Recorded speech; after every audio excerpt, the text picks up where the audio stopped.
Good morning, good morning, good morning. Welcome to Morning Meta. I am yours truly, Travis Spencer. I'm Camilla Crawley. Camilla, it's Yes. Thursday. Mm-hmm. So we're going to do community conversations today. Yes, I'm so excited. Today we have Dr. Joey Brown, and we're going to have a really wonderful conversation with him. I Yes, can't yes. wait. Mhm. But before we get to that, first, I just want to remind everybody about our themes for this season. So they are balance and duality, gratitude and harvest. Mhm. And then our final one is letting go. Yes, Yes, yes, yes, yes. yes. So keep those themes in mind as you continue your practices Mhm. and as you're listening to the conversation today, because I don't know about you, but I believe that nature is a reflection of really how our life plays out. Absolutely. Hmm. Absolutely. Yeah. All right. Well, our guest for today is Dr. Joey Brown. And just a quick note, I want to say, Joey, I met you, it's been some years now, and I met you through our mutual friend, who I also hope will be joining us at some point next year. Mhm. Um, but I can remember that meeting you, it's one of those times where, like, I don't know if you've ever met someone and you kind of automatically click with them. Mhm. Sometimes when you meet people, it's kind of like, oh, what do you do? And you're kind of going through these lines of questions. And then there's times when you meet someone and you're just talking and it's like, yeah, this person is cool. You know, you Mhm. like vibing with them.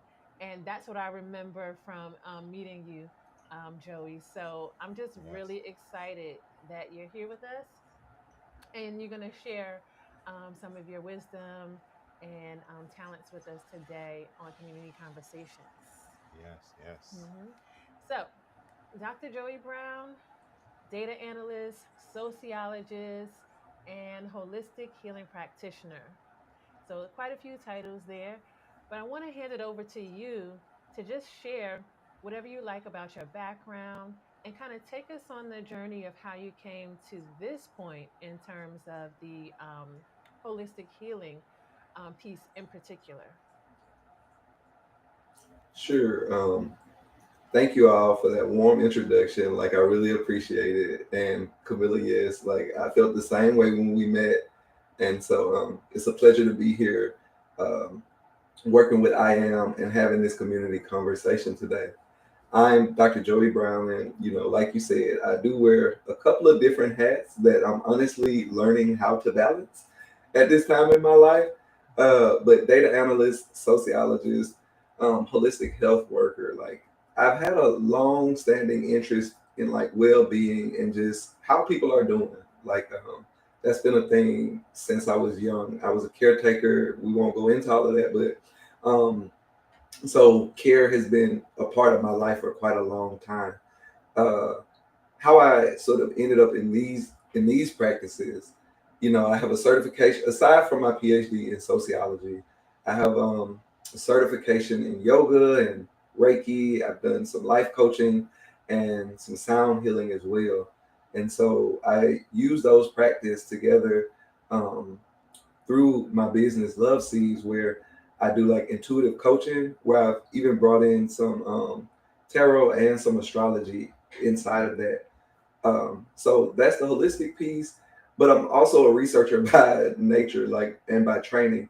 And so I like to think about how what the research says about holistic health practices and how we can sort of combine these things in ways that are healthy, in ways that are scientifically backed. But I also like to flow with, mindfulness and energy and spirit. Like those things are important to me.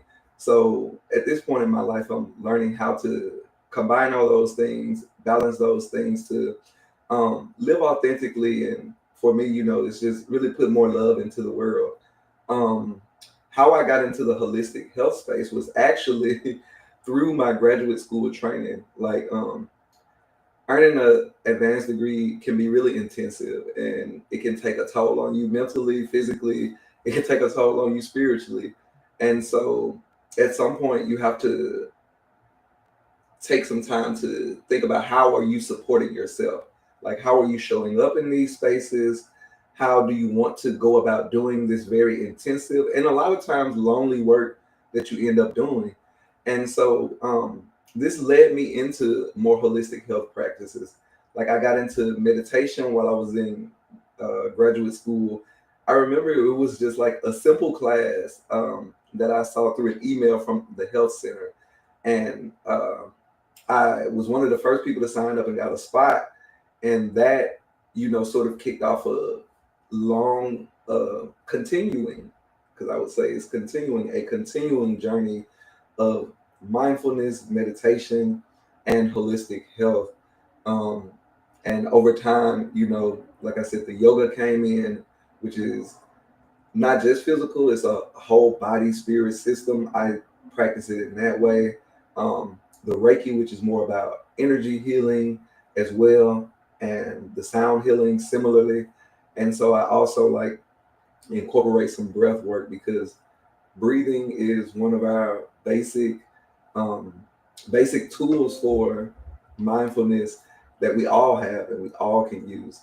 So it's a great thing to keep in mind. So that's just a bit about how I've gotten here over time. Yeah, thank you for sharing that. And Mhm. I know just listening to you share about your journey up to this point, I'm thinking about, that thing on the inside that's kind of like telling you, yeah, go that way, like go in that direction. Because I believe that so many of us, we've been conditioned to go, achieve, achieve, achieve, achieve. Hmm. And so it can be hard sometimes to even hear that little, very soft sort of like nudging or tapping. Mhm. And so, yeah, it was nice to hear how you came to that point. Yeah. Yeah. Yeah. Um, so for today, before we get jump fully into it, just kind of let us know what you plan to talk to us about. If you could just kind of give us like I guess the high level overview of topic before we jump fully into it. Yeah, no problem. So, just our little roadmap for today is we'll start with a grounding practice. Like, I brought one of my favorite singing bowls, it's a heart chakra singing bowl. Um, and so that's going to help center us. I'll play for like a minute or two where people can just really tune into the sound, just breathe and listen, and we'll take a deep breath or two, and then we'll move into my reflection. And in the reflection, I'm actually going to invert the themes like you introduced them: balance and harmony, gratitude and harvest, and then introspection and letting go. But I'm going to start with the gratitude and harvest, move into the introspection and letting go, and then we'll think about, I'll spend some time talking about how that all ties into balance and harmony. And I'll end with just a short practical way of working on our balance and harmony every day, just with a simple check-in. Because a lot of times we can all get so busy that we don't even stop to check and see how we're doing. So I Mm-hmm. really just want to leave people with something that is practical, that's useful, that they can draw upon at any point in the day. All right. Well, that sounds good to me. Mhm. I'm looking forward to it. I don't know, Travis, do you want to lay some foundation now around healing and well-being, just kind of getting the definition? And I'm saying that because I know for us, we always describe I am as a healing centered and well-being organization, right? Mhm. But then the more that we've been thinking about these conversations, it's kind of like, okay, we have a definition that we're using in terms of I am, but other people might think about it in different ways. So just to kind of have like a foundation and start there, let's share our definition Yes. first. So you go first. And then after that, we're gonna ask, just ask you, Joey, what's your definition of those terms, that healing and well-being. So Mhm. I'll let Travis share. So, Joy and everyone, the Institute of African American Mindfulness, the way that we define healing is as a return to balance. So, that balance is mental, emotional, physical, and spiritual balance. And once you return to balance, then we talk about well-being, because well-being is maintaining that balance. And the beautiful thing about the healing process and the practice of healing, because healing is ongoing, it ebb and flows, throughout your whole life. You're always healing, Mhm. you know. And some things are very pronounced because maybe something has happened that you need some time to heal from. Something physical, for example, breaking your leg, that's a return to balance in that leg. So at the Institute of African American Mindfulness, that's what we're in the business of, really supporting those two things, supporting healing and maintaining that healing. And we're doing all of that inside of community. Mhm. And I think that just to add on to that, the word balance, I know for me, when I think about it, even in the terms of healing, this return to balance, I don't think of it as like everything is exactly balanced like this. I think sometimes that kind of Mm-hmm. gets people a little maybe confused or feel like, oh, well, that's not, balance is not a real thing because nothing can be exactly like, balance in this way. So I know for me, that's not what we mean in terms of balance, that everything is exactly equal across the board, because to me, that's not realistic in life. Mm-hmm. The balance is, in my mind, the balance is the balance of everything that ebbs and flows. So you're Mm-hmm. balancing that, not that everything has to be at 10, 10, 10, 10 across the board. So I just wanted to clarify that, just in case some people are like, "Oh yeah, here we go about balance again," and that's not, that's Mm-hmm. not this. It's not real or whatever. So Joey, how about you? When you hear those words, healing, when you hear well-being, how do you define it? Mm. So, just to be honest, I am pretty in alignment with what you all have said. I don't really have much to add. When I think about healing and well being, I also take time to remind myself that we are also whole. So, this is very interesting, sort of recursive dynamic of we are whole and we have the things that we need inside of us, or nearby, even as we may have healing to do, whether that be physically, emotionally, or spiritually in some instances.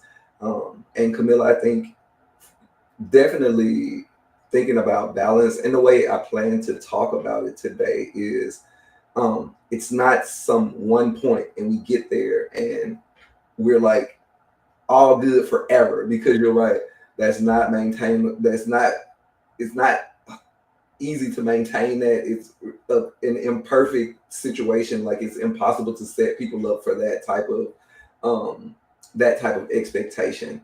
And so then people just get frustrated and they give up.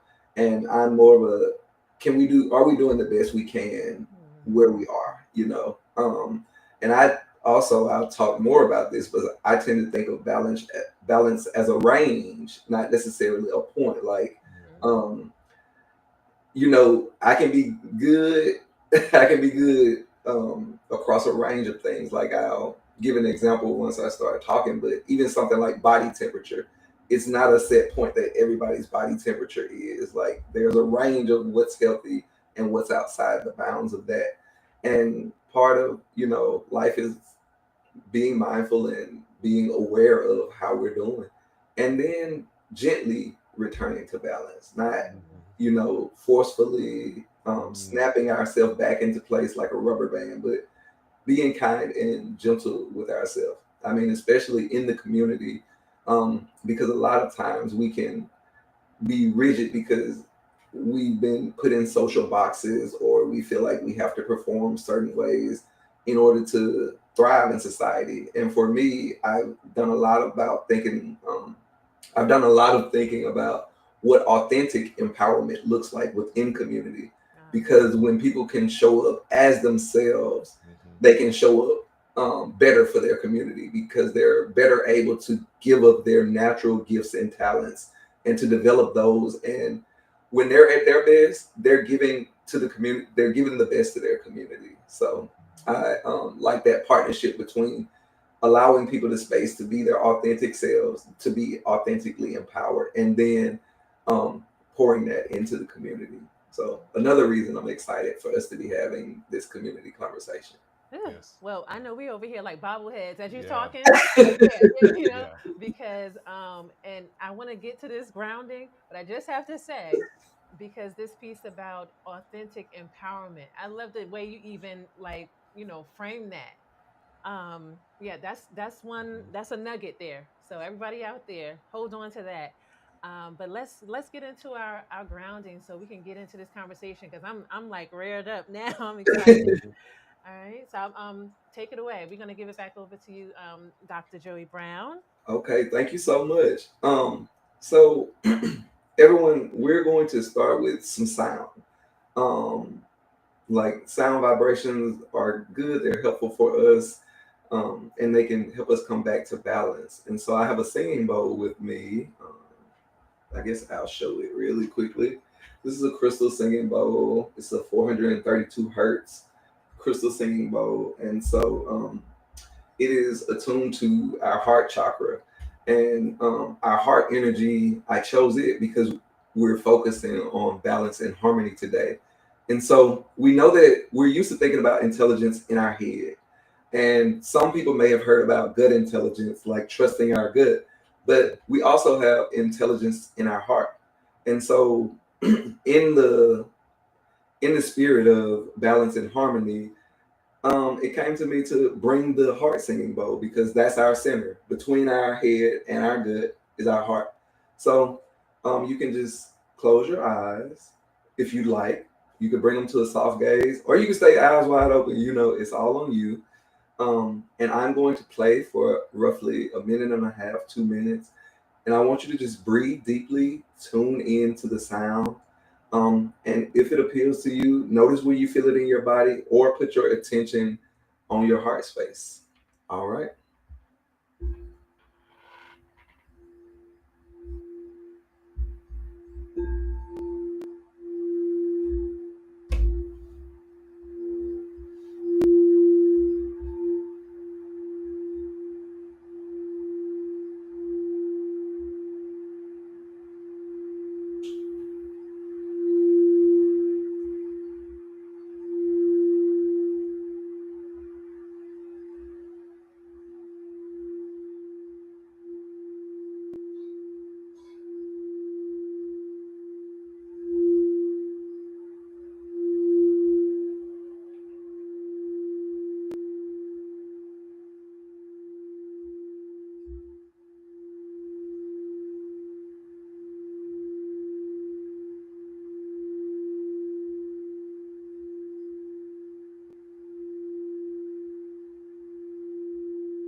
Okay. Now, gently, bring yourself back into your body, into your space, into the room.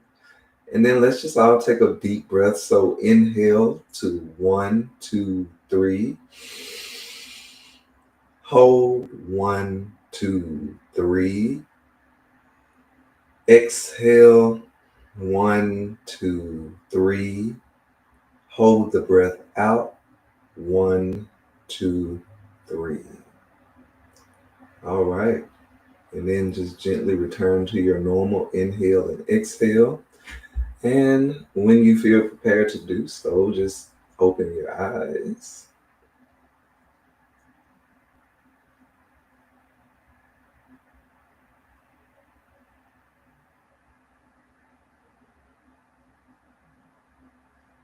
Mm. All right.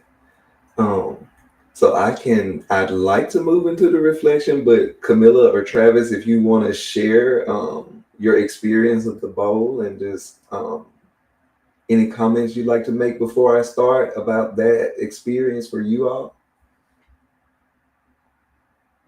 Yeah, it felt very soothing. I appreciate that. I feel a little bit more grounded. And I'm excited to hear about what you're about to offer. Yeah. I feel the same way. I was trying to think of the word, and soothing fits it perfectly. I felt the same way. So Good. thank you. You're welcome. So thank you all. So I prepared a bit of a reflection about the fall themes that Camilla and Travis mentioned earlier. So we'll talk a bit about gratitude and harvest, introspection and letting go, and then I'll spend some time talking about balance and harmony, which for me is kind of focal. Give me just a second. Let me have a drink of my tea.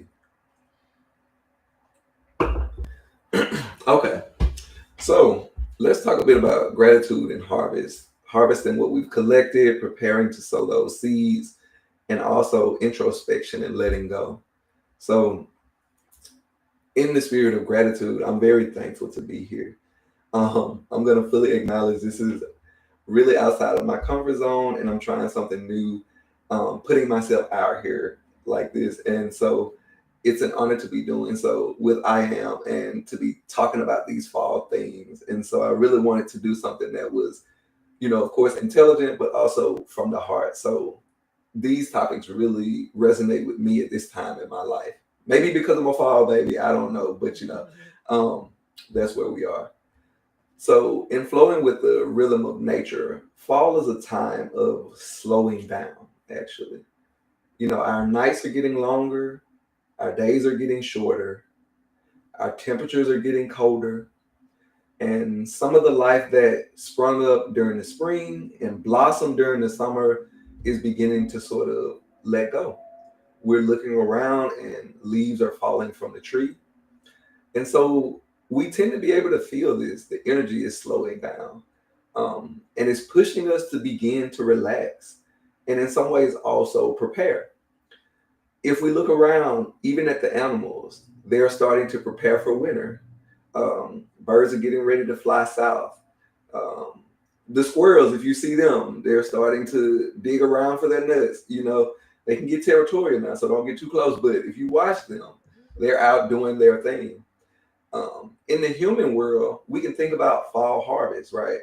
We can think about fall harvest is still ongoing, but it's starting to close out. So as the fall harvest winds down, farmers are harvesting stuff like apples, gourds, pumpkins, grains. We've all been to some fall festivals here and there, played in the corn mazes. So fall in many ways is like our last hurrah before we settle in for the winter, for the long winter. So in the same way that we are preparing for winter in this way, I think the fall provides us an opportunity to take inventory of what we are harvesting in our own lives. And so it's a nice time for us to take stock. Um, After all of the activity, the vigorous activity of spring and summer, how is our body doing? How is our mind? Like, what is our mental state? What kind of thoughts and emotions are we experiencing? Some people enjoy fall, but for some people, it can be more of a sad time. What behaviors have we been engaging in over the past few months? And how is our mind, body, spirit connection at this time? Are we feeling balanced and harmonious? So, along with that harvest, we stop to ask, what are we grateful for about these current experiences? With gratitude and harvest in mind, I kind of want to shift into the theme of introspection and letting go. So fall is also very nicely situated for thinking about introspection. Like we all typically go to harvest because it's what we see. Again, bringing up like fall festivals. I was at one last year and we did the hayride and people were painting pumpkins. But I think introspection is good to do anytime, but it's also naturally connected to the fall because after the harvest, there's a sorting that must occur. Like, we all talk about the harvest, but once the harvest occurs, there's a sorting. And so with that sorting, we're thinking about uh, what do we want to keep? What do we want to let go of? You know? Um, and then we want to prepare those things for winter. In one form of yoga, the sage Patanjali writes about viveka or discernment. And so this is a process of recognizing when we're lost in identifying with our fluctuations of consciousness. And so like in yoga, when people talk about fluctuations of consciousness, they're just talking about like how we know things. So like through our direct perception, um, our imagination, that can be a fluctuation, like our daydreaming, memory, things we remember, and even misconceptions, like things that we think are real but are not. So for instance, if we look at a water hose and we mistake it for a snake, and then they're asleep. And so in this form of yoga, as humans, we can sometimes get lost in identifying with these different aspects of consciousness of life. And so, again, tying this back to fall and introspection, we can really stop and take some time and think about our lessons. Like, what am I holding on to that may not be so real? Like, what are my illusions that I'm carrying and buying into? And so, this mental, emotional sorting process, it can be a time that helps remind me that I'm bigger than any thought or emotion that I may be having at any given moment. So it's during the harvest, we've stopped to be aware or to be mindful of our current situation. And during the sorting and the introspection, we take the time to ponder how our current situation may be related to the seeds that we've previously planted. Um, because we had to get here some way. Like we got here from somewhere. So what are those initial seeds that we planted? Um, how are those seeds related to things that we've been seeing play out over the course of our year? You know, I think this is best done from a non-judgmental standpoint, because when we start to judge ourselves, we can be tempted to only acknowledge some consequences or and let go of others. So we don't always give ourselves the the grace to see a full picture of what are the outcomes of our thoughts, our beliefs, our emotions, and our actions. Like, what are we creating with our life energy? Those are three things that we all have: thoughts, emotions, actions. And granted, as a sociologist, I'm trying to think about how those things are constrained by our social structures, like the families that we live in, the nations that we inhabit, those things. But I'm also a bit of a social psychologist, and I can't give up all people's power to those social structures. Like, as individuals, we all have things in our heart that we want to do, and we can push back against our family. Like, if we don't agree with things, we don't have to follow old traditions. We do have choices in life, and we have to maximize those in order to live a fulfilling life. So, that introspective sorting process is very important in fall, and it can ultimately lead us to profound insights, and that can help with decision making around what we want to keep and what we want to let go. And so as we examine what I like to think of as the fruits of our creative activities, um, we can consider what lessons we've learned. So some ways we can think about this is, one, are there things that have served us well that we want to keep? Like, what's working for us? Um, especially things that may serve us during the winter time when it's cold and dark and we begin to enter this period of rest. So, what has been working for us? A lot of times we can get so caught up on what we need to fix that we don't stop to acknowledge that, hey, I've been doing some things right. Even if we've been in survival mode and unconscious, I've been doing the best I can at any given moment. And it is wise to acknowledge, what good has come of that. So, what has been working for me? Next, we might go further and ask, are there some things that we need to process further and sit with before we plant in the spring? So, these may be ideas, behaviors, beliefs, emotions that we know we want to work on in the future, but we're not quite ready to deal with them right now. So instead, these might be things that we're aware that we want to let go or we want to modify in some way, but we need time to sit with that. So these are the things that we can let gestate as we enter winter, because winter is a time of rest. So we can let things gestate and just sit with what we've learned. Sometimes we need to sit with a lesson before we can fully comprehend the magnitude of that experience, or we need to sit with an experience before we can comprehend the magnitude of what it has to teach us, the lessons involved in those experiences. And then, honestly, there are just some things that we need to let go of. Like, we've all been there. Things that we know no longer serve us. It's time. We know it. We're ready, and just like the fall harvest, these are the things that you're not giving to people. You may put them in the compost.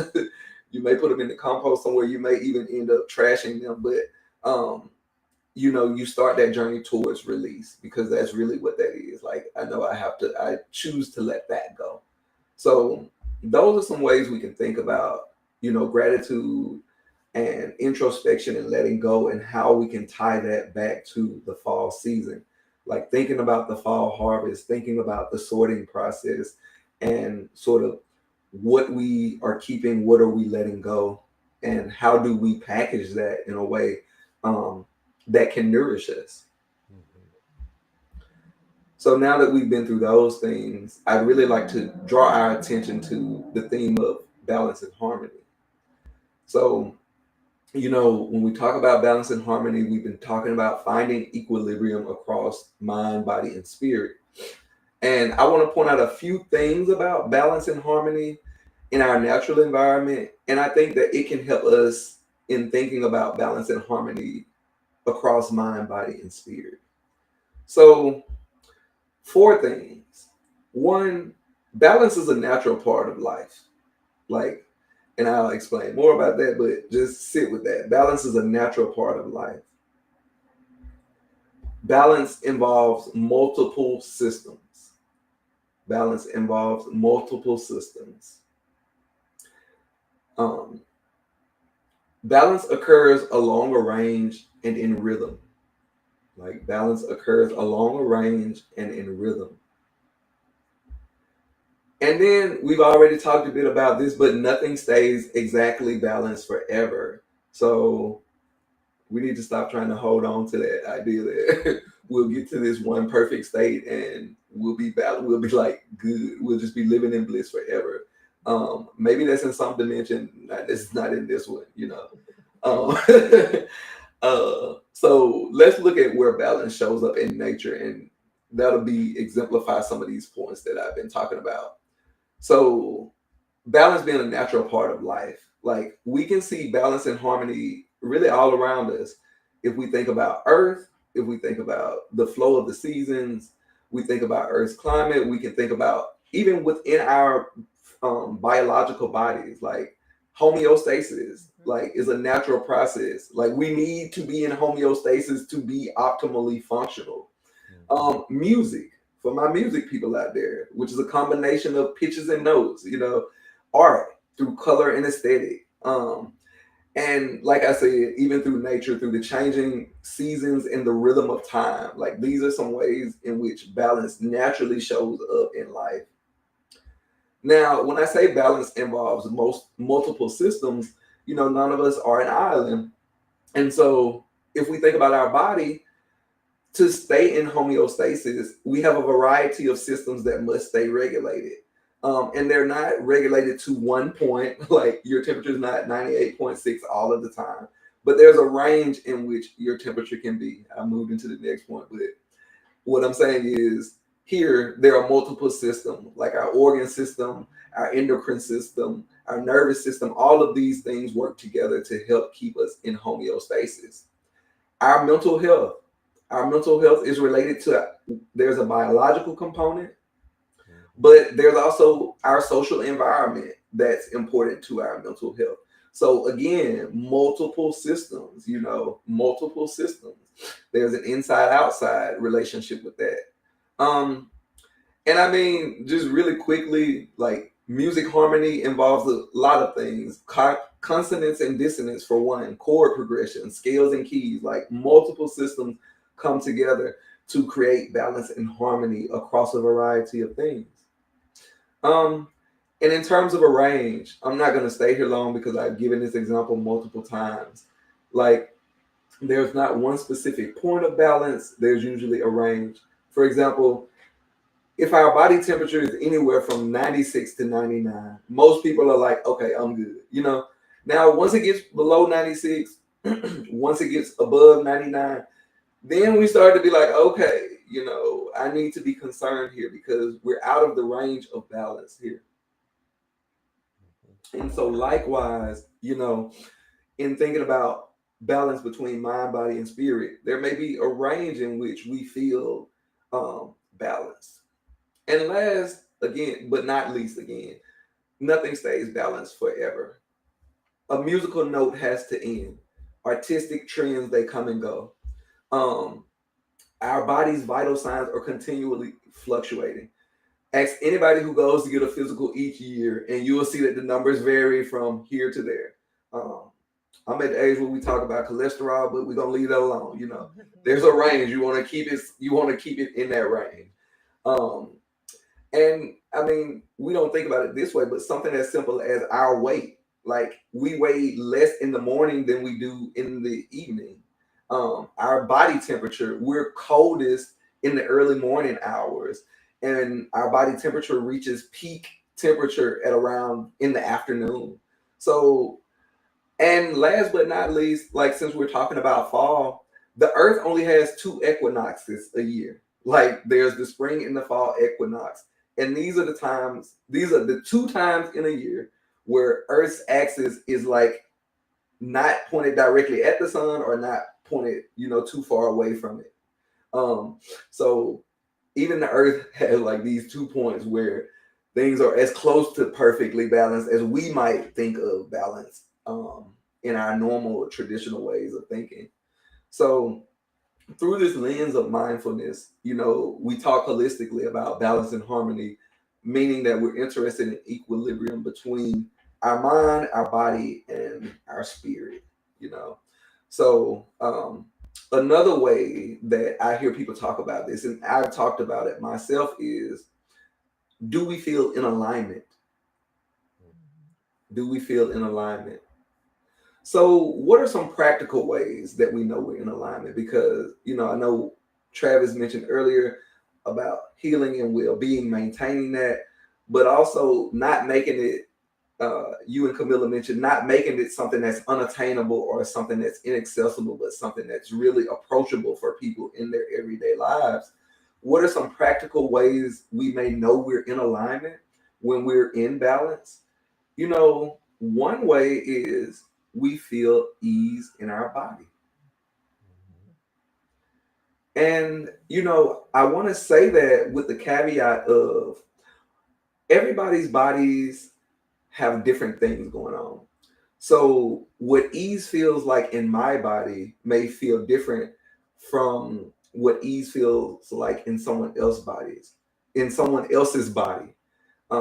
And I know, in the community, we have a variety of people who deal with chronic health conditions like hypertension, like diabetes. So I say that to say that, given where your health status is, we have to still think about what ease feels like in my body for me. Okay. Now, when we think about the mental piece of that, I want to think about equanimity in our mind. And equanimity is just a big word for calmness and evenness in our thought and emotion. So, am I calm? Am I even across my thinking and my emotions? And again, another word for that is equanimity.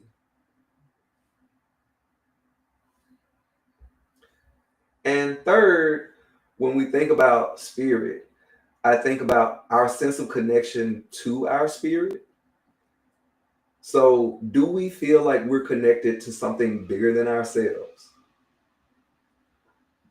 Do we feel like we have purpose in our lives? Are we content? Do we have a sense of peace or joyfulness? And I want to stress that peace and joyfulness and contentment are more enduring states, not like the emotion of happiness. I'm not telling people just go be happy. Like this is a deeper um, a deeper ease that peace and joyfulness represents here. All right. So I think that we need to bring more grace in when we think about what it means to be in balance and harmony, rather than putting this pressure on ourselves to always be in balance and harmony. We have to stop approaching it as an ideal and, think about balance and harmony in reality, like through our lived experiences. And if we're honest about it, it's much messier than we tend to acknowledge it. Mhm. And so, for me, I'll just share two important themes that have been integral in my life recently that have been helping me develop a healthier understanding and a healthier relationship to balance and harmony have been setting realistic expectations and acceptance, just to be honest. So, when I talk about setting realistic expectations, I mean, instead of forming some grand idea about balance, I began to just try to pay more attention to when I might be balanced or imbalanced across my day, if I can catch it, because sometimes we're living life and days go by in a blur.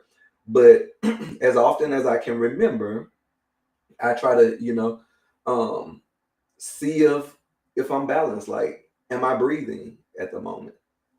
Um, so moments of balance across my day instead of trying to worry about some state. Um, so And then my second thing for me that's been important is acceptance.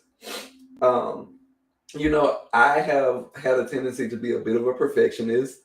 And when you have that trait, it can drive you to want to do things well. So there is a seed of goodness in it, but you have to be careful about it because it can also lead to you not getting anything done because everything has to be an ideal way.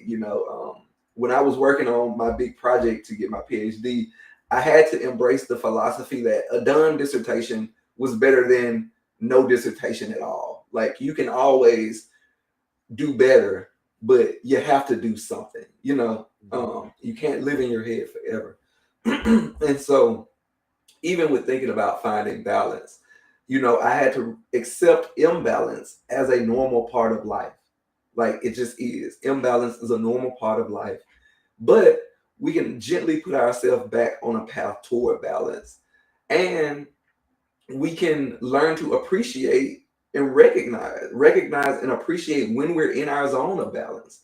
Sometimes we don't do that. Like we may be experiencing balance, but we've been so trained to only pay attention to when we're imbalanced that we don't notice it.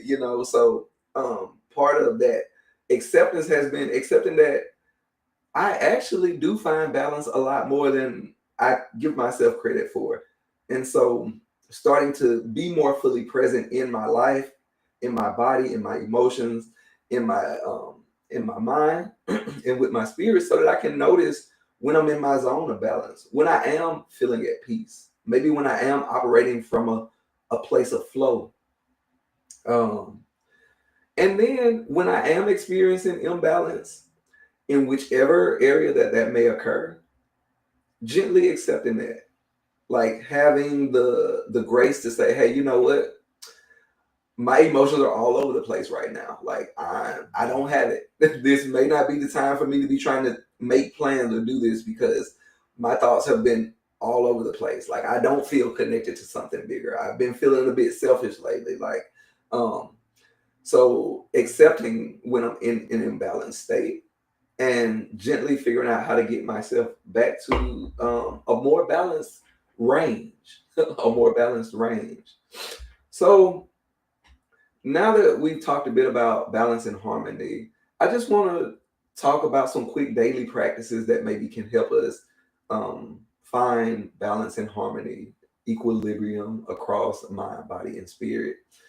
And the first thing I want to say is breathing is key. Like, breath is key. Our breathing can really clue us into how we're doing. Are we engaging in short, shallow breaths? Because that might tell us we're a bit anxious, um, or a bit stressed. Do we find that we're holding our breath? A lot of times, a lesson for me has been, I've been holding my breath this whole time and I didn't even know it, you know?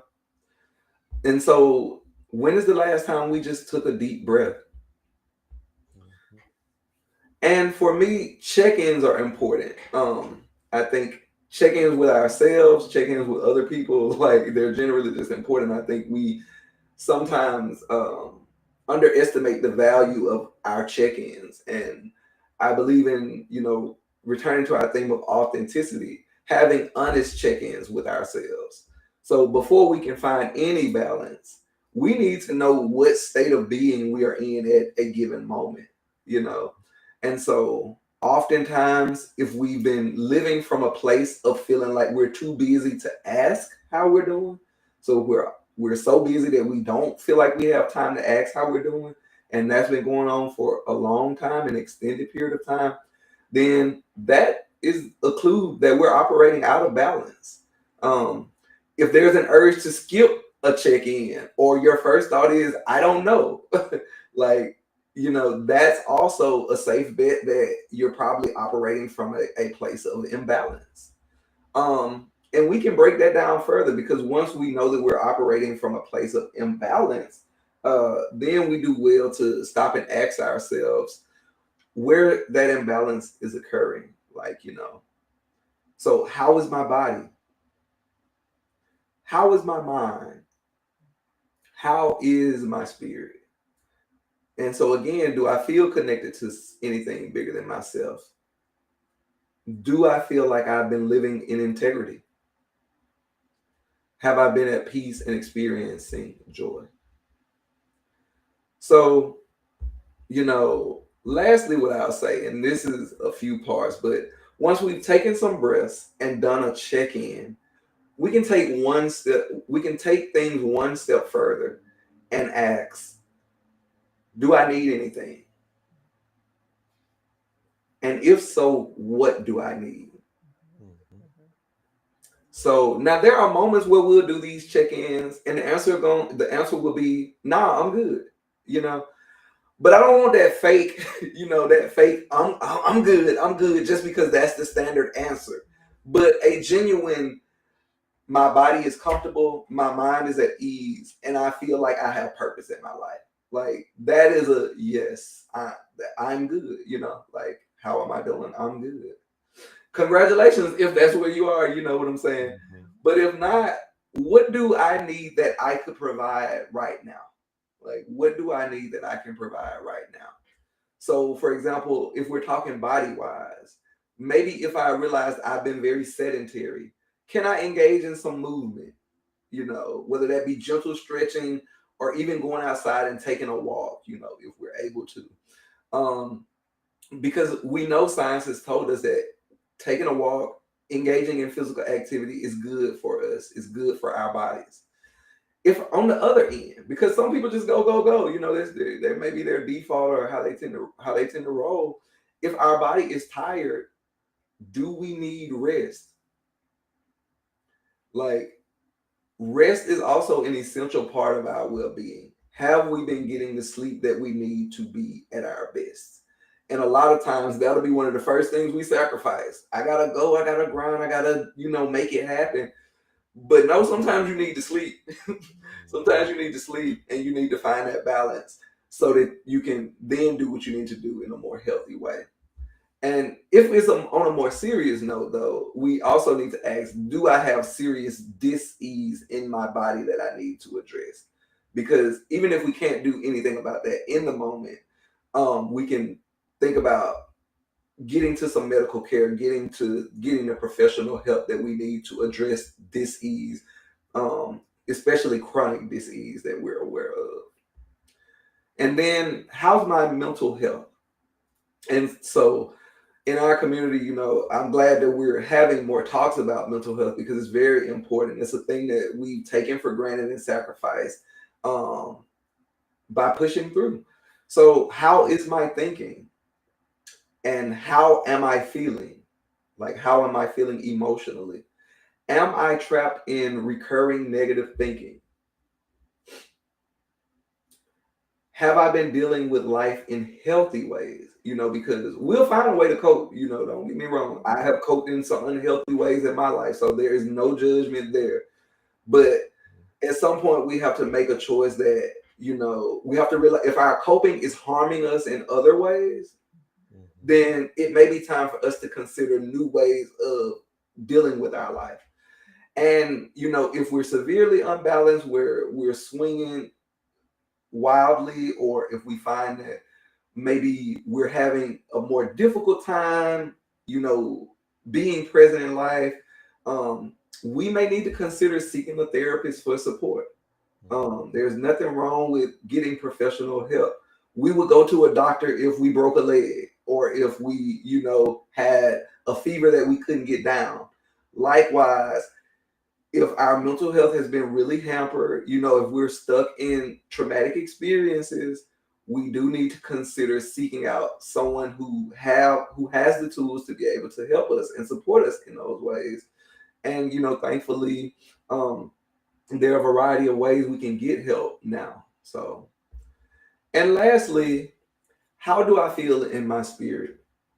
This can look different ways to different people. I know when we start rolling into the realm of spirituality, there are some people who have stronger beliefs than others. But what I'll say is on a basic level, when we think about spirit, do I feel like I have purpose and meaning in my life? And what are my values? Am I living those values out? And do I feel connected to something bigger than myself? You know, if so, then great. And if not, it may be time for some meditation and some introspection to gain some insight. And for some people, they're connected to a religious tradition. If that's where you find, your meaning and your purpose, then follow that.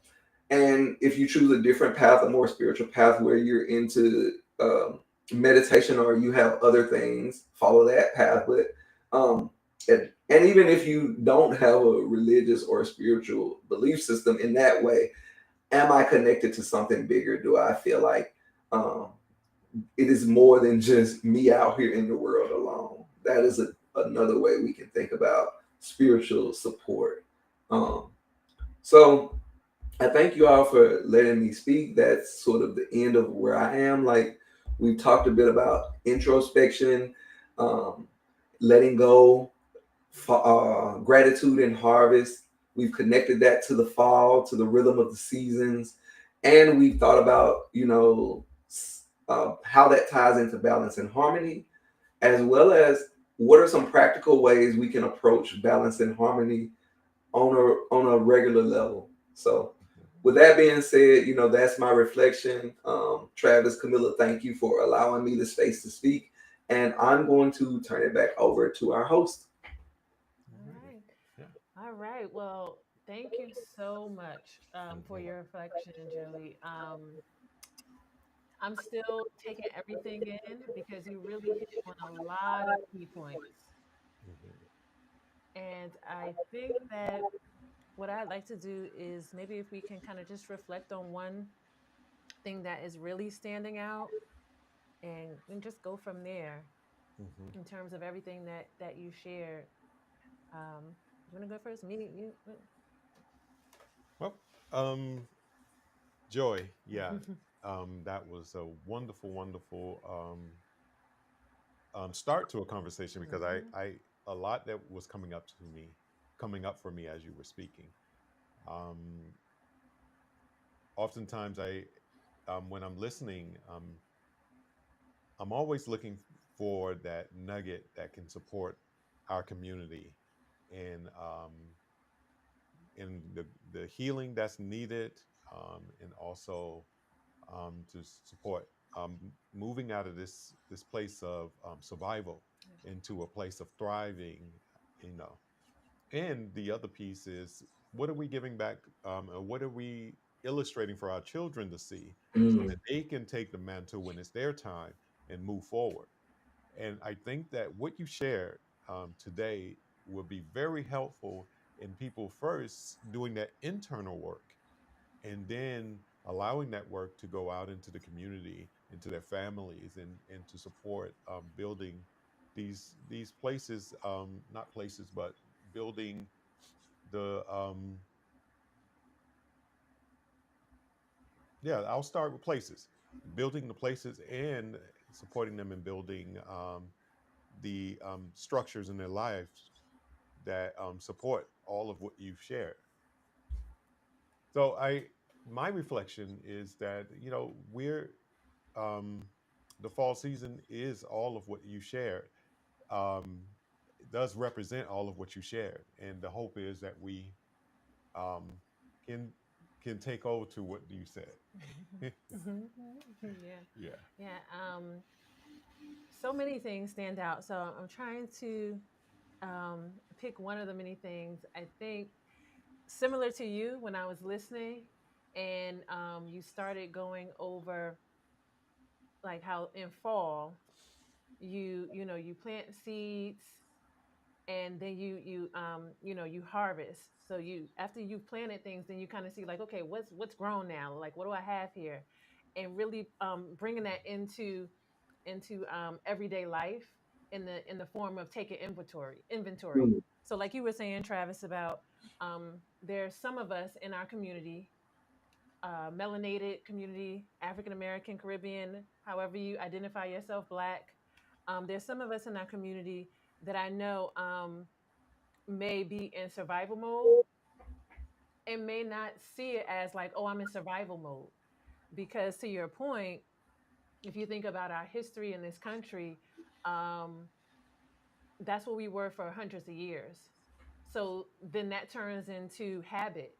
And then next thing you know, it's great great great grandmother to the next great grandmother, and then the grandmother, and then the mother, and then it kind of keeps going from there. And then before you know it, it becomes this thing of like, this is how we live, and this is just what we do, and you're mm, not seeing it that way. So I think mm, that's a great point, Joey, that you brought up about taking inventory to help us slow down, to start to learn how to slow down, and to really just see what's going on with us in our communities and in our lives in a real everyday kind of way. Because that question that you asked about, like, the planting seeds and harvesting, and saying, and just really turning that into, so okay, now at this point, we're in the fall autumn season, and if I'm taking inventory, asking myself, like, what seeds have I planted up to this point, you know I mhm, mean, that's something to really sit with. How often do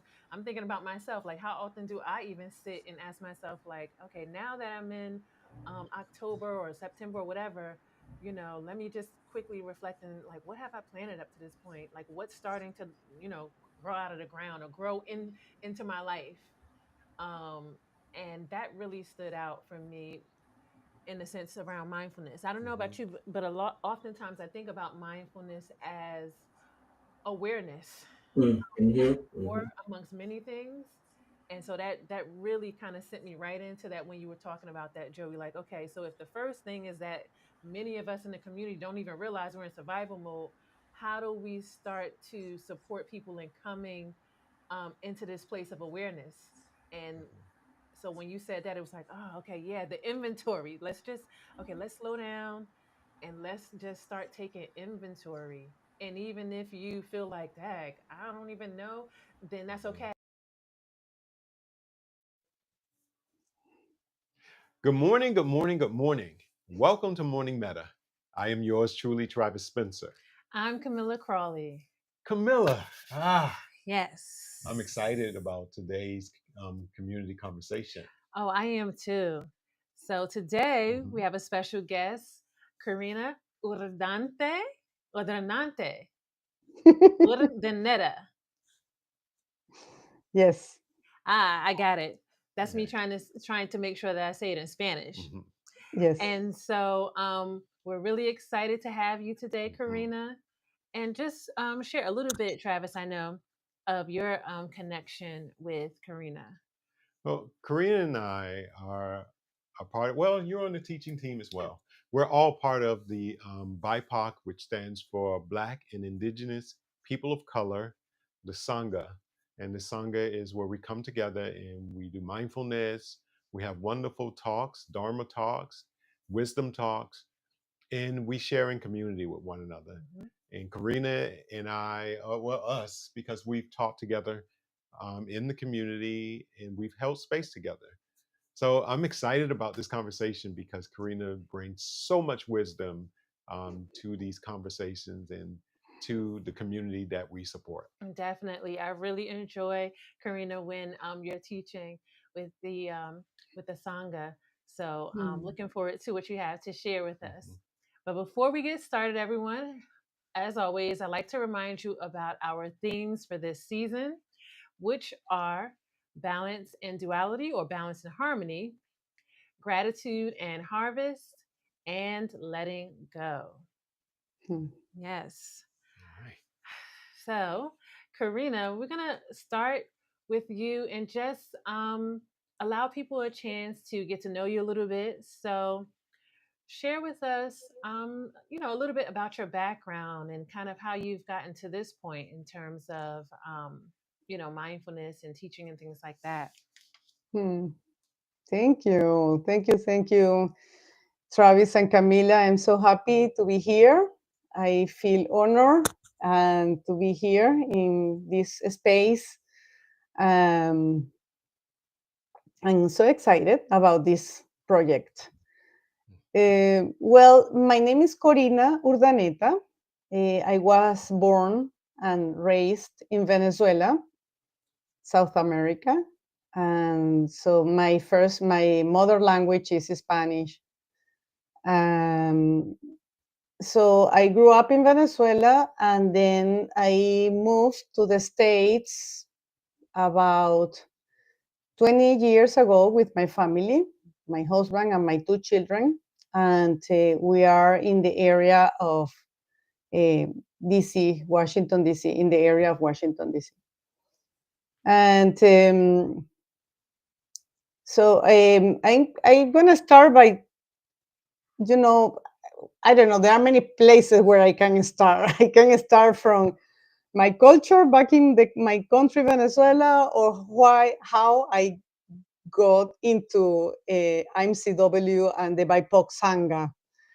Mhm. Um, so I'm gonna start just talking a little bit about my country. Venezuela is very much in the news these days here in the States Mhm. because what is going on in the Caribbean Sea. So we have Venezuela, in the north of Venezuela, there is the Caribbean Sea. And we are in the top part of South America. So I don't know. Well, I don't want to go to details too much about that. But so we have Colombia. Is one of our neighbors. The other neighbors is the Amazon. So we have the forest, the Amazon forest, Brazil, and on the north is the Caribbean Sea. So we are a pretty mixed society uh, because when the Spaniards came to America and start colonizing us, we there were the native people, and then the Spaniards came, and then they brought also people from Africa. as as happened here in the States. So, but we are pretty much mixed. So no, we are, there are some areas in Venezuela, there are more people, like more black people or more indigenous people or more mixed people. So, but in general, we are very mixed. And so when I did my DNA test, um, I was very surprised, especially because I found that the native part of me is very high. So I have a lot of native people in my blood, um, and so that's kind of different in a way because society doesn't have that much of uh, opposition between fights about races. We are a little bit more easy on that. However, I think there is racism in Venezuela, even in my own family. Mhm. I am the darkest in my family, so I noticed that my sisters, they had everything easier than me. Mhm. So, and it was okay now because it makes me the person that I am right now. Mhm. But I didn't know why that was like that. And so when I moved to the States is when I start realizing all these, things that is going on in the background. So I don't know if it's clear that too. Is that clear? Oh yes, Okay. yes, definitely. Yeah. Yes. Yeah. And what else about my country? So we speak Spanish, and our, mostly Catholics, but Mhm. it's mostly like a cultural thing than people really practice. People practice, but no, they are not very religious people. We are not very religious. It's more like it's part of the culture. Hmm. So the baptism, and then your first communion, then when you marry, you go to the to the church, and so you Mhm. get your marriage by the church. And so that's the way that we practice religions. And but also we have the presence of our African heritage, and we have also the native heritage. Mm. So it's a culture that is not just mixing, in our biology, but also in our culture. Mhm. You feel the presence of black, indigenous, and white people, and so it's kind of interesting experience to live there. Um, so I think that's pretty much about what I maybe is relevant Hmm. Okay. So, for me. I just started meditating when I was in my early 20s because I was into, I think, big depression. And I went through a grieving process because my best friend died. And it was very tragic the way she died. And so I was looking ways to understand my grief. mm. And somehow one day I end up listening a Dharma talk about the Four Noble Truths. Mm. So, and it was like I went to this place that is called a dojo. You practice martial arts. These kids, they learn martial arts. And at night, it seems to be they rent the space to a group of Zen practitioners. And they were giving a class about, you know, how to practice Zen meditation. And the first class, it was about the Four Noble Truths. And I Mm. said, wow, these are my people Mm. in a way, because I was suffering so much Hmm. and nobody cares around me. And I didn't, everybody was having a good time except me, is what I thought at the time. Mhm. And then when I hear, well, there is suffering in life, I say, oh my God, yes, there is suffering. I'm suffering so much. And so I started practicing, but it was kind of on and off. And I took classes here and there. I practiced by myself. I didn't have a sangha. I didn't have a community. I didn't have a master, a teacher. So I was reading a book that I borrowed from a friend, and it was the 3 pillars of Zen. And I don't know, somehow I like it.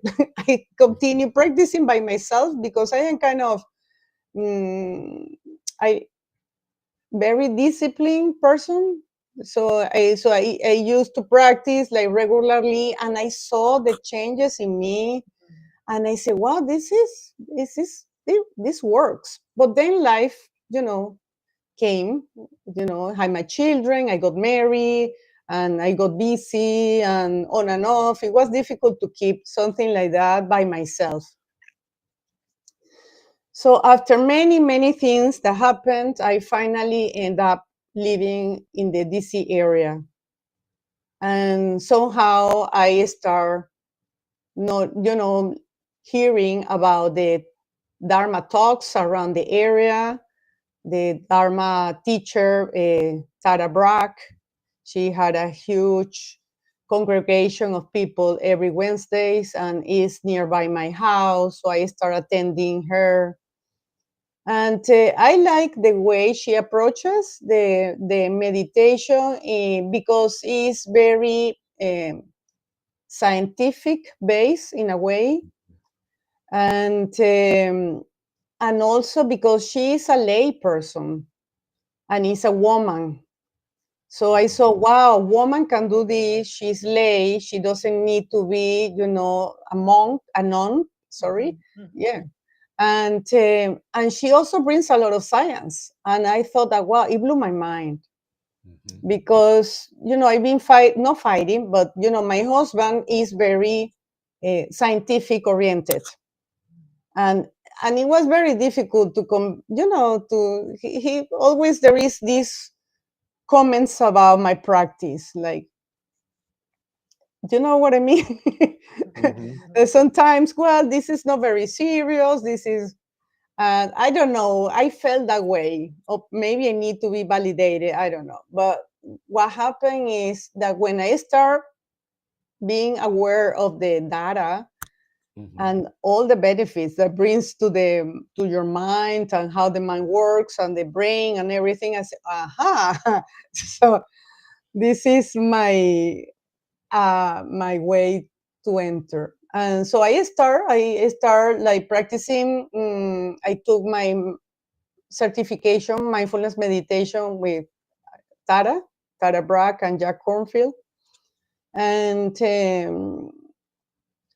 it was, it was something that I was waiting for a long time to happen. And so I really felt like the fire inside me, the need to learn more and to share these teachings. But at the same time, I've been teaching yoga for 25 years.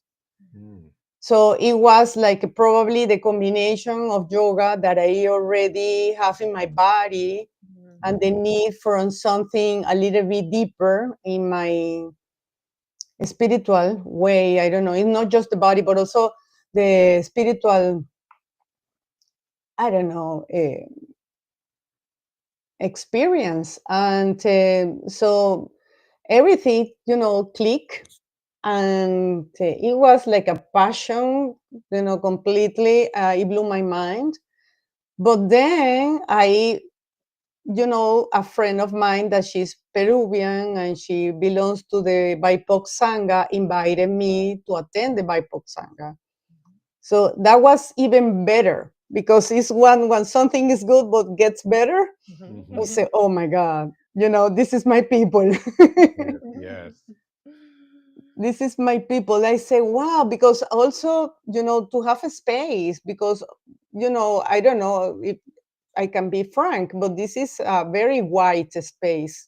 Yes. And very male dominated and white space. So it's kind of hard for a woman, Latinos, the Spanish speaker, and to say something, and and so I feeling at home when I am with the BIPOC Sangha. I feel at home. I feel welcome, safe. I feel that I can be myself, and so that's pretty much it. Mm. Mhm. Oh, that's a wonderful Yes. story, right? Hmm. And first, we appreciate you sharing that. And I just want to say that listening to you, it just reminds me of how powerful we are. Like when we are ready for something, Hmm. everything comes together for Yeah. us, And to hear you say that you were going through depression from your, what happened to your friend, and you wanted some relief from that, you wanted some healing. And because you were at that point where you were ready for it, you wanted it, it came, like you attracted it. That's what it sounds Hmm. like to me, right? Yeah, definitely. That law of attraction is there. Mhm. So thank you so much for sharing that.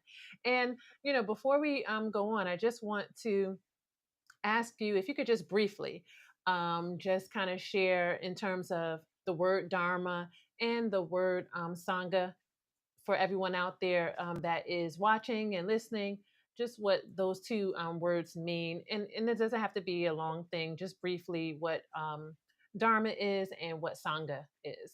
Mhm. Well, yes. Well, Sangha is the community of practitioners, and so we are in a community. The BIPOC, Mhm. Black, Indigenous people of color, are the group of people that are not white, and that we are sharing and building community. This is a spiritual community. Mhm. And Dharma, for me, is the teachings of the Buddha Mhm. or the teachings of life. But for me, is mostly the teachings of the Buddha. Okay. And is well, I can we can talk a lot about that, but yes, Mhm. is that okay? Oh yeah, Mm-hmm. that's wonderful. Yeah. Yeah. Mm. Yeah, I think it's beautiful for you to be able to share parts of your practice in this way, sharing with us what the meaning of Dharma is, as well as Sangha, because I think that a lot of people, as you were talking about your home country, how the majority of the people there are Catholic, so they look at many people, and I'm not going to speak specifically about your country because I don't know, but many people, they look at spirituality through the lens of whatever religion they were born into. So for you to share about um, Buddhism and the Dharma and the attraction to it, how you said that the Four Noble Truths really supported you during the time when you needed that understanding and support. I think it's beautiful to be able to expand in that way in your life. So thank you Mhm. for sharing that with the community. Yeah. Mm. Mm. Yeah, Ah, yes, thank thank you. you. Mm. Mm. And I have another question.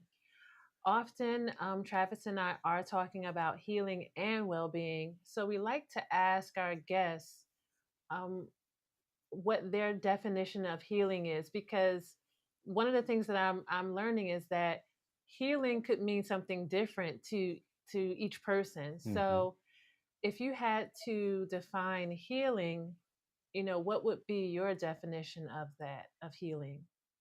Ooh, that's a good question, Camila. Hmm. Wow. I don't know. Probably is to come to Mm. Hmm. peace with yourself, and that's pretty much for me healing. And what is the other one? Oh no, that was it. Just really just wanting to kind of get from each of our guests what how they define healing, because we know it could be different from person to person, and Hmm. oftentimes in this work and other work, people may always be talking about like, oh, here's some tools for healing, or here's what you can do for healing. But the thing is that we may not know what healing means for each individual person. Yes. So thank you for sharing what healing means for you. Thank you. It's a good question because could be, people heal, like physically heal, Right. but mentally they are not, or the heart is not healed. And so they are not at peace. Yeah. Hmm. Yeah.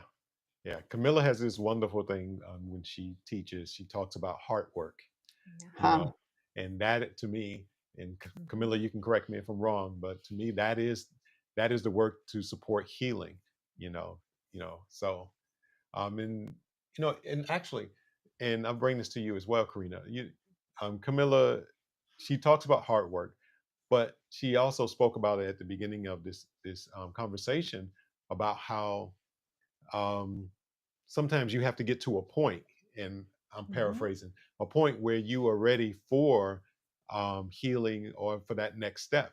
And then the universe aligns everything so that you can make that step, you know. So I find that what you've shared with us about your journey, um, that you've had these important steps, and being able to step into them. One, when you were mourning the loss of your friend, and then when you got here to America, when you were ready, you found the Tara Brock Oh, in that yes. community, you know, um, and it's all kind of comes together. So I just wanted to kind of add that in. I don't know if there's a question there or not, but if anything is coming up for you, I would love to hear it. Yeah. And now with the BIPOC Sangha, with the Mhm. BIPOC group community. Yeah. Yes, Yes, yes. yes. Yeah. Yeah, that place where you can be authentic, Mm-hmm. be yourself and be received as yourself. Yeah. Hmm. Yeah, Thank nice. you. Thank you, guys. Mhm. So now we want to get into just handing everything over to you so you can share what you'd like to discuss today. So you can let us know what you'd like to share with us. Like, what's the topic or Mhm. the subject you want to share with everyone today? Yeah, well, you mentioned like a list of topics. Mm-hmm. Mhm. So I thought that probably to talk about gratitude and harvest. Mhm. Okay. Okay. Nice, Hmm. nice. Mhm. And we just had last week, we had the Thanksgiving celebration. So I thought that probably that would be time, a good time to talk about it. Yes. Mm-hmm. Yeah. Yeah. Okay. Well, hello everyone. So thank you. And so I'm gonna talk a little bit about gratitude and harvest. And I like the idea that the combination of both both words, because normally I see gratitude in one place and harvest in another, but together it was very nice. It made me reflect a lot about that. And so gratitude, lately gratitude is being a term that is being around, um, in especially in the wellness community, no? Mhm. And mindfulness meditation, even in psychology, gratitude is becoming like a tool that people uses to heal, to probably to feel better in life, kind of. There are like journals of gratitude that you can do every day, writing 3 things or 5 things in during the day that you are grateful for. And there are many studies also, I talking about the studies about the importance of gratitude and how gratitude can change, your well-being, and how can change, uh, the way you feel, the psychology. And I have noticed that in myself. Mhm. And after being complaining, in my early years, complaining and complain all the time, and hater, my kids used to call me that, that I am a hater. And then to transform that in gratitude. Yes. Yes. So it was a challenge because mm,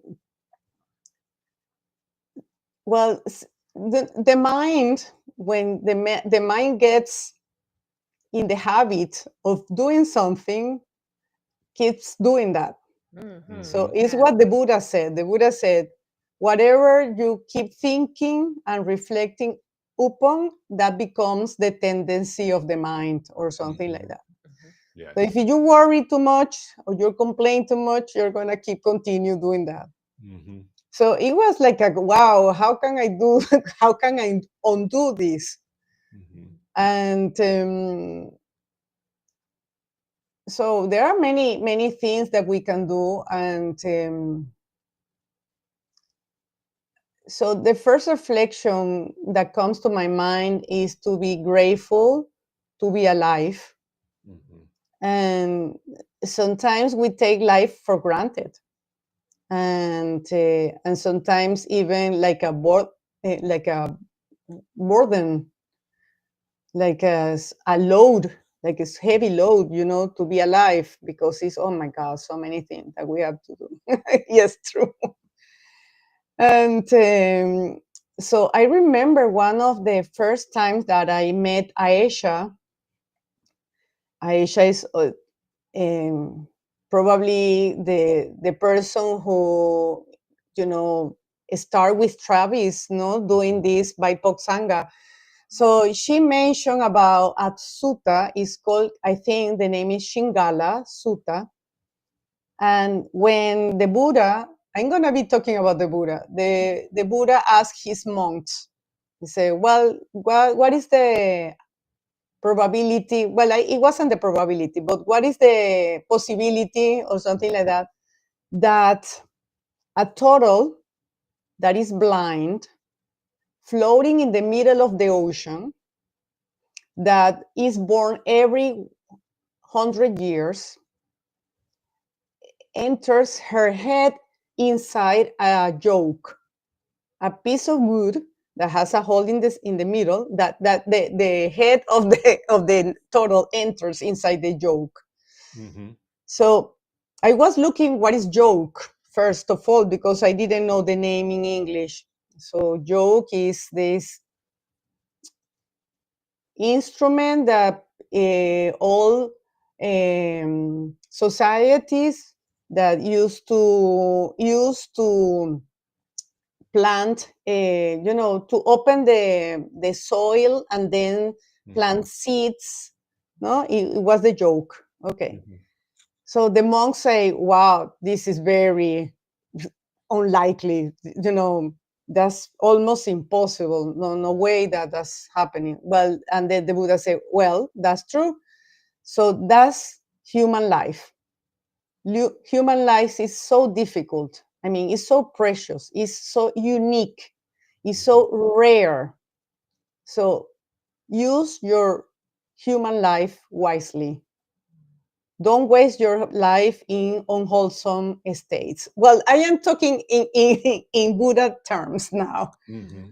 But what it says is life is very unique, is very special.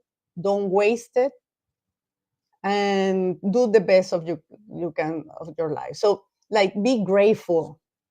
You will say be grateful because you have something that is very precious. And sometimes we forget. I forget that that life is precious, and sometimes, oh my God, and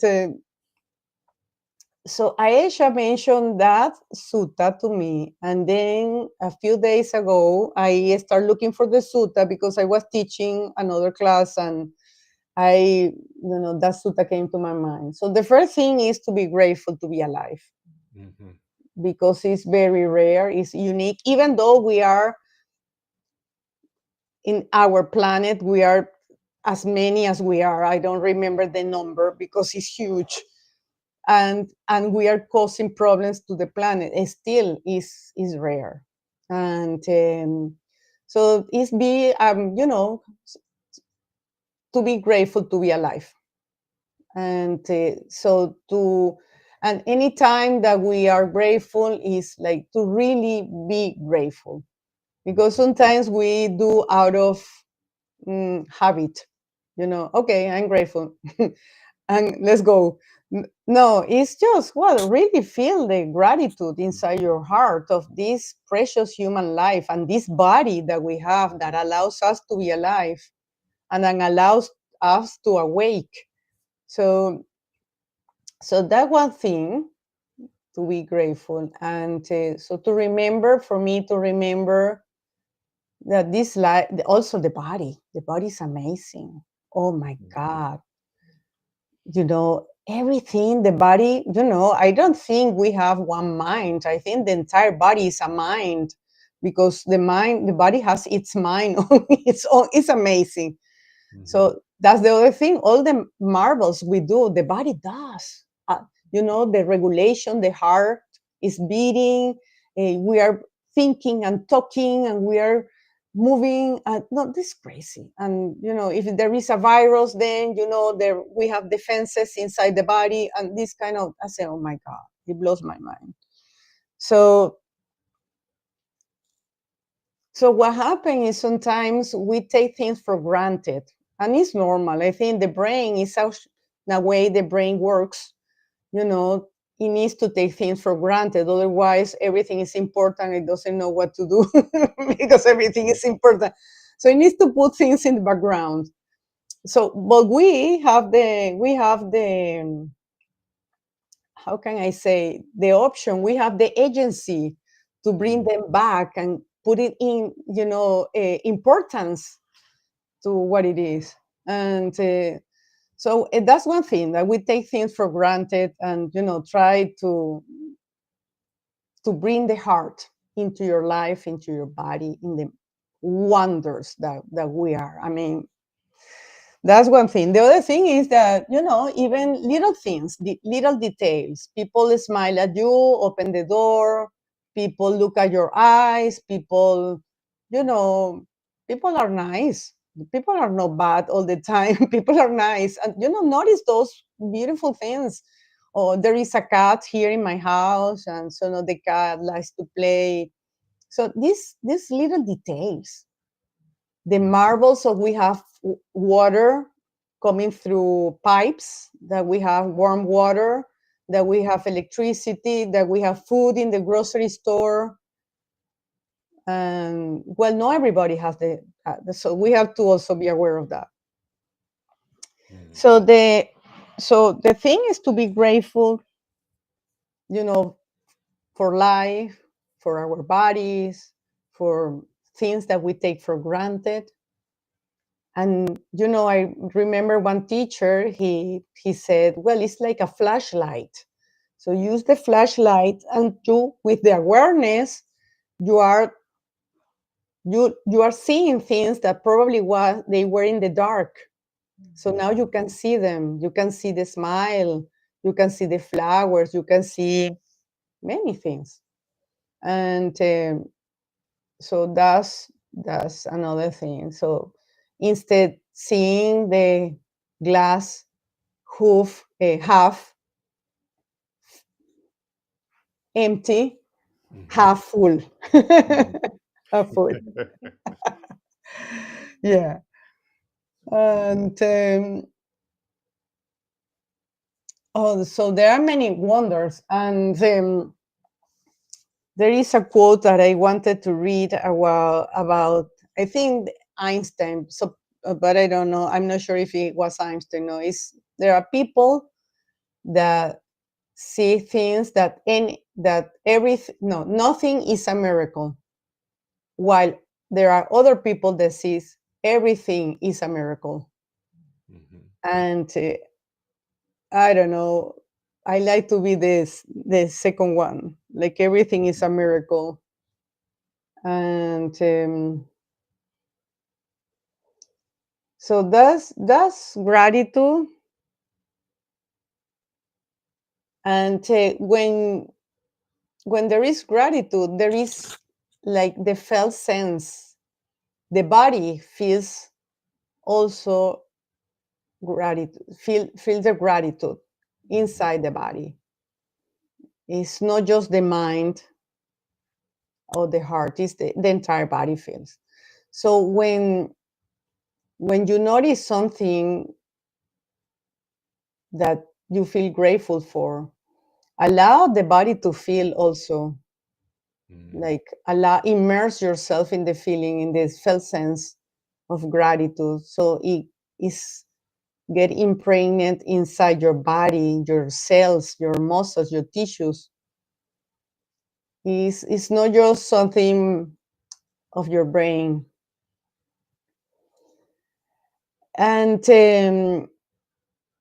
so there are some techniques. There are these techniques. There is a researcher called Rick Hanson that he talks about a technique called heal. Is half the experience, enrich the experience with details of sound, how it looks, the shapes, and then absorb, to allow yourself, the body absorb. And the L is link, but is the L, it doesn't apply now. It applies when you have trauma, and he uses that for trauma. But at least to have the experience, enrich and absorb, and allow yourself to be in the experience for several seconds every day, it changes your life. It changes your life. So connected to that is harvest. So again, the Buddha, it did a lot of emphasis in the importance of your actions. So he says that our actions have consequences. Everything we do and we say has consequences. It doesn't, it's not like, like people think, nowadays, that if I do something good, everything good is going going back to me. It doesn't work like that. He say he doesn't know how the karma, because he called this karma, laws work. And he says, don't try to explain that, because it's impossible to understand. But for now, know that everything you say and you do is going to have consequences. And so when you harvest, when you plant seeds of goodness, Mm-hmm. probably you're going to grow goodness around you. You're watering those plants, that they bring goodness. I don't know how goodness looks like. Bring goodness. um, you take the weeds out, so Mm-hmm. it allows to grow, get stronger. Probably you put some nutrients or compost, so it gets, the soil gets richer. And then you are, growing these goodness seeds, hoping this gonna be a goodness tree. And like, be aware of what you are doing, what you are planting Mm-hmm. in your actions and in your words also. And words is more difficult, because words, I don't know, sometimes the brain goes so fast that we don't have less. We don't realize when we have to stop and say, oh my God, I say that again. And so, so it's like, well, bring awareness. Bring awareness to the way you speak and the way you act. And bring awareness also to the intention behind the words and the intention behind the actions.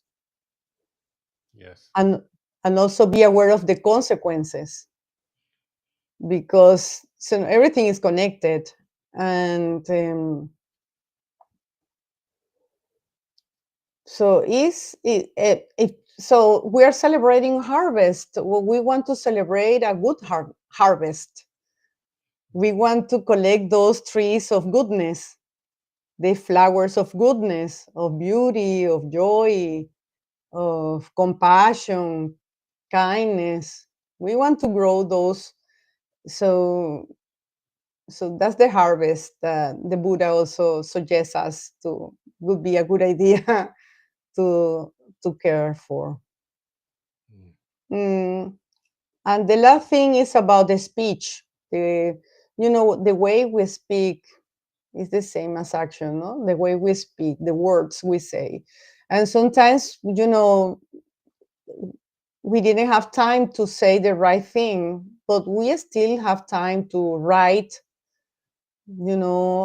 forgiveness later or make amends and truly have a sense of, mm, regret, no guilt, and is regret. So, yeah, we are in this process together and celebrating this gratitude and harvest season because I think we are following the tradition of the the ancient times, or the rhythms of the nature. So now it's the time to pause, that we are collecting everything. Now we are reflecting back. If we want to plant the same seeds, so we want to change the seeds, we want to, and give,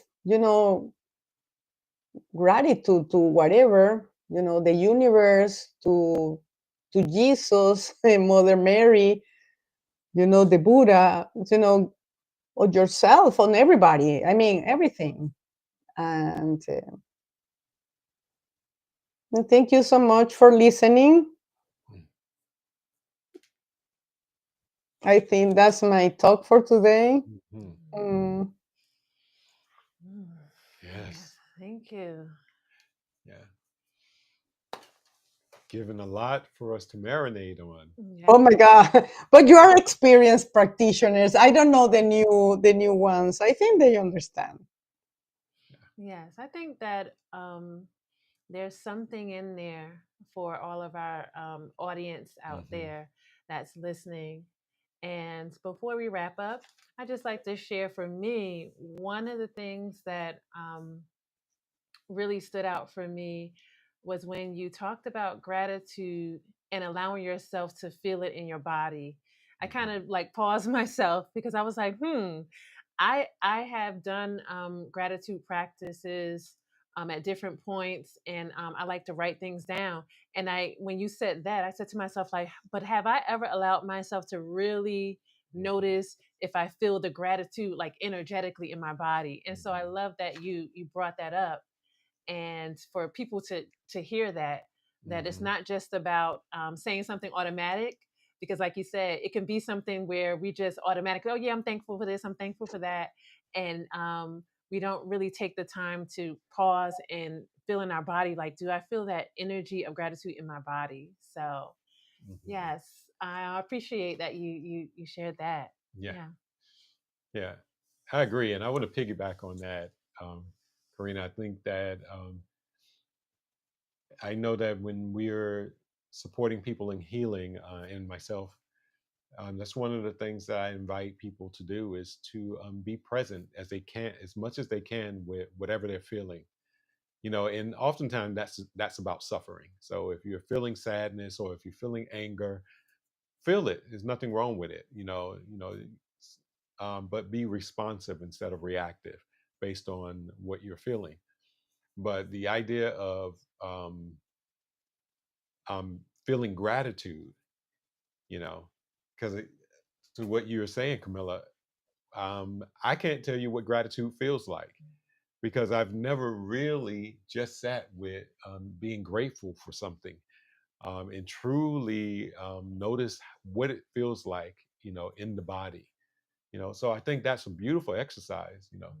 So I would love to, for our audience to invite them to, begin thinking about things that they're grateful for, and then sit in that. What does gratitude feel like? You know, yeah. So thank you so much for that. That's an awesome idea, and an awesome practice. Yes, yes. And also I was thinking, and this will be my last question, but when it comes to gratitude, what would you say to someone who wants to know if it's okay to be grateful for something that might be viewed as negative? So, for example, do you think that it's possible for someone to be grateful for their disappointment or their failure or their guilt or their shame or all of these things that we might think are negative? Do you think it's possible for someone to also sit in gratitude for those things as well? What are your thoughts on that? Huh. Thank you, Camila, for the question. And well, sometimes we maybe the gratitude comes from, well, I don't know. I have two thoughts. One thought is, I remember I was looking for that poem from Rumi. I think it's Rumi Mm-hmm. that wants more problems because that's the way he's gonna learn and advance in his spiritual journey. But I couldn't find if you have the poem, I would love to have it. That is asking for more problems because it's the way that we grow Mm-hmm. in our minds and our hearts. And I truly believe that. Um, I don't know. I think that's pretty much what can I say. But sometimes there are truly bad things, Mm-hmm. and I don't know how I would respond to those truly bad things. Mm-hmm. You know. Yeah. Mm-hmm. Yeah. Yeah, I was going to say, what do you think about that? Well, Uh-huh. I think what you said, Karina, speaks to the heart of it. Mm-hmm. And I'm thinking about Thich Nhat Hanh when he talks about mud, for the lotus. Without the mud, the lotus wouldn't grow and be beautiful. So oftentimes, and let's think about this, Karina. You may agree or disagree with me on what I'm about to say, but you shared, in your introduction about how you came to the practice, and you came to the practice suffering. You were, mourning the loss of a good friend, and that was tragic. And because of that loss, you ended up taking a class, learning about the Four Noble Truths, and the rest is history. And here we are sitting talking to one another. Now, do I want to connect all of that together? I'm not going to do all of that. But what I will say is that that was the catalyst for where you are now. So, mm, to what you were saying, Camilla, and um, I think that oftentimes in the moment, something tragic, something horrible, something hard, um, the understanding of what it truly means may not be seen. I just thought about something. Dave Chappelle used um, he talked about, the young man who was killed. He went from Chicago down, Emmett Till. Mm-hmm. He talked about Emmett Till being killed in the 50s, I believe. Um, and he was killed in Mississippi. His mother left his casket open, so that the world could see what they did when they lynched him. And because of it, it ignited, or it put the flame Under the civil in the rights civil movement. rights movement. So we're talking a tragedy. George Floyd is the same thing. The whole world witnessing this man being killed live. Well, it wasn't live. Was it live? But witnessing the videos. I don't know if they showed it live, but people watched this man put his knee on the guy's neck for almost 9 minutes. So when you see those things and you understand that tragedy, um, can be a catalyst for change, and openness. And the flip, it could be flipped as well. If you're not open to learning the lessons, where something tragic, Mm, you never recover from. sí. You know, so Mm, yeah. mm. Yeah. Thank you, Travis. Yes, you did beautifully. Yeah, connect the dots. Yeah. And I agree with you also, Karina. I think that what you said in response to that question is where I land on it too. And you said that, when it's things that may be seen or perceived as negative, when Mm-hmm. those things are things that you take lessons and you grow from, then I believe you can find gratitude in them. Mm-hmm. Mm-hmm. But again, it's according to how you put it in terms of like finding those things in there, not just saying outright like, oh, all of these negative things, I'm grateful for these negative things. It's really about, like you said, the combination of being able Mm-hmm. to see into them more deeply, that, oh wow, I went through that shame, and I'm grateful for that experience, because now I am in a place where I have more self-worth. So it's Mm-hmm. like being grateful for that. Being grateful for the fact that it shifted you Mm-hmm. into a place where now you have more Yes. self-worth. Mm-hmm. I Mm-hmm. Yeah, so how you responded, I'm on the same page with you basically. Yes. Yeah, me too. Hmm. Oh wow. So yes, thank you. Well, that's all I have in terms of my questions. I don't know if you have anything else, Travis, before we allow Karina to share her offerings and things. Well, I do want to say, Karina, I am very appreciative of you. I love the way that you teach and the way that you share, with the humor that you Yeah. bring to, the lessons. Hmm. And so, deep bows to you. Yes. And I am so happy that you Hmm. decided to come on Community Conversations. Hmm. Thank you so much for the invitation. It's an honor for me to be with you, and I really appreciate that you are welcoming my true self, Hmm. my true self, and yeah, I really appreciate it. No, and the support of both of you. Thank you for giving me the space. Okay. Mm. And so, oh, I almost forgot. Okay, so first we're going to ask you to share anything that can be put out to people if they want to stay connected to you. Mhm. So if you have like a virtual sessions or classes that you want to connect people to, a website, anything like that, you can share at this time. Mhm. Well, I have, the website. I think uh, is Corina Urdaneta. So it's my first and second name. Sorry, my first and last name together. Corina Urdaneta. Um, .com, I think, is the website, and you can find me through the Center for Mindful Living. I Okay. teach Tuesdays at lunchtime every Tuesday. I also teach in Spanish through the MCW, the Café con Leche BIPOC Sangha, sorry, Café con Leche Sangha, and also the BIPOC Sangha through the MCW. And that's pretty much. And I teach in Rockville Senior Center. I teach yoga for seniors. That's and Fairfax Public Library also I teach online yoga, chair and mat yoga.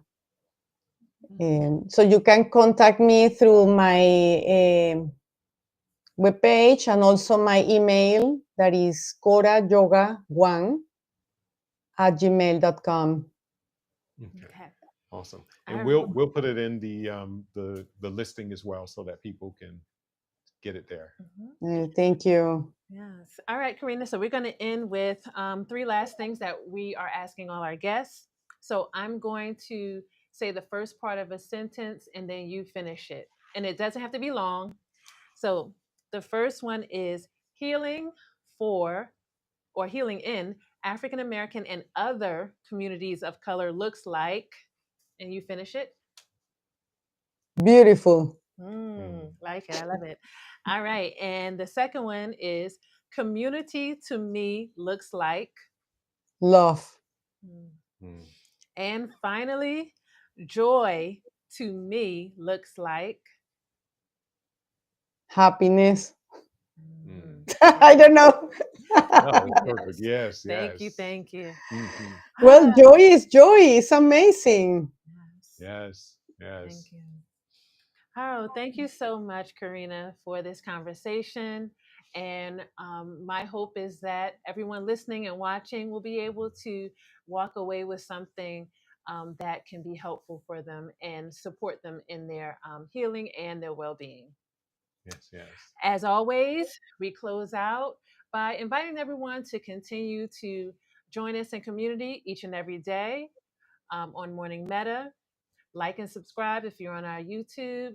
And we're going to begin each day grounded, intentional, and connected. Yes. All right, Travis, what do you say to that? Ashe. Ashe. Yeah. Ashe.